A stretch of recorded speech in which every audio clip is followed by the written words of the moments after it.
Oui, bonjour, monsieur le président, c'est encore moi. Bon, je voulais juste vous demander comment s'était passée votre soirée, là, avec le CRIF. C'était bien? Ouais, bon, vous vous êtes bien amusé? Tant mieux. Non, pour rien, non.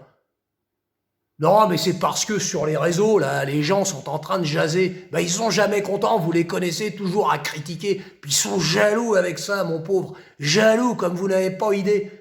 Ils disent tous, oui, le CRIF a invité le président à l'Élysée.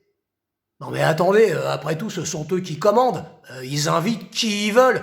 Et puis, depuis quand le propriétaire n'aurait-il pas le droit d'inviter le locataire à un verre de l'amitié? Non mais on marche sur la tête. Bon, à ce propos, j'espère que le buffet était bon.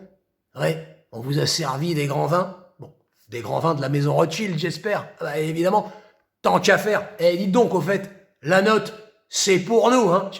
Si, on insiste. Attendez, ne serait-ce que pour tordre le cou à tous ceux qui prétendent que celui qui paye commande. La preuve que non, hein. Les Français raquent et commandent absolument que dalle, hein, évidemment. Bon, en tout cas, ils ont bien fait de vous inviter, monsieur le président. Attendez, c'est la moindre des choses, après tout ce que vous faites pour eux, hein. Et puis, excusez-moi, hein, entre parenthèses, c'est pas Civitas qui vous aurait invité. Ah, des radins, ceux-là. Non mais sans déconner, jamais un café, un jus d'orange, quoi que ce soit.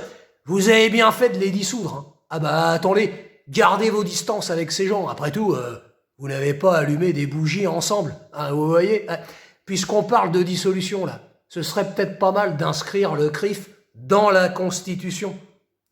On sait jamais, des fois que le pouvoir tomberait entre les mains de conservateurs, ça pourrait peut-être changer, hein. Ça rendrait, la dissolution parfaitement impossible.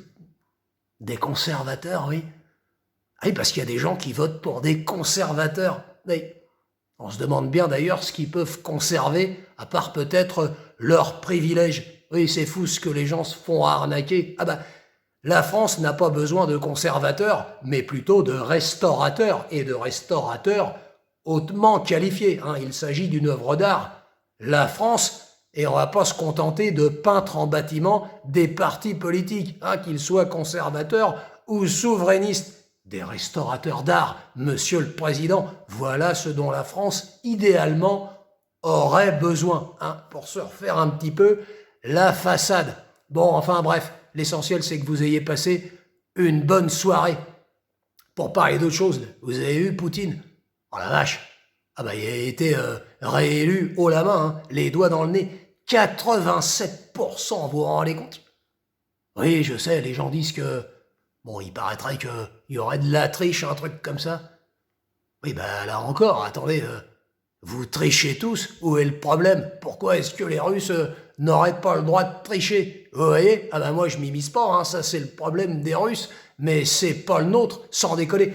Il l'a très bien dit d'ailleurs, l'autre, là, comment il s'appelle, votre copain, là? Mais si, l'autre, là, le pédophile, Cohn-Bendit, exactement. Il a fait un truc d'humour, il a dit...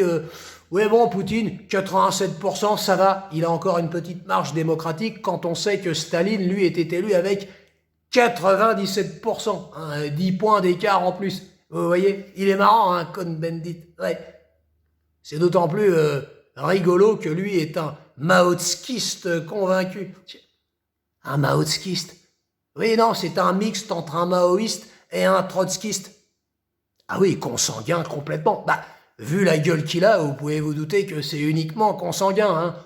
On reste dans le rouge, hein, ça, il n'y a pas de doute là-dessus. Alors, par rapport justement à son commentaire relatif aux élections en Russie, certaines personnes ont émis l'hypothèse que peut-être que l'avis d'un pédocriminel avéré, hein, en l'occurrence Cohn-Bendit, n'aurait absolument aucun impact sur nous autres. C'est une hypothèse, monsieur le président. Non. Non, je ne la partage absolument pas. Non. J'en avancerai une autre, hein, un peu moins frileuse. Moi, je pense au contraire, et là, il s'agit d'une science parfaitement exacte, et plus d'une hypothèse, que les Français attendent l'avis de Cohn-Bendit. Ils l'attendent pour pouvoir l'insulter ensuite. Si vous voyez sur les réseaux... C'est vrai qu'on se demande pourquoi il continue de parler. Oui. On se demande aussi pourquoi il est toujours pas en prison. Bon, enfin bref, pour en revenir là avec les élections en Russie. Vous croyez, vous, qu'il y a un petit peu une magouille quand même? Oui. Après, Poutine, ça reste quand même un ancien du KGB, hein.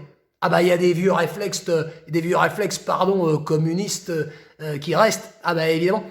Les communistes, vous avez remarqué, sont quand même les grands absents dans les remises de prix. Vous savez, quand on remet les prix pour ceux qui ont fait le plus de morts, ce sont des régimes qui sont trop souvent oubliés. On frôle quand même les 100 millions. Ouais, je sais pas pourquoi. Peut-être que les gens ont peur.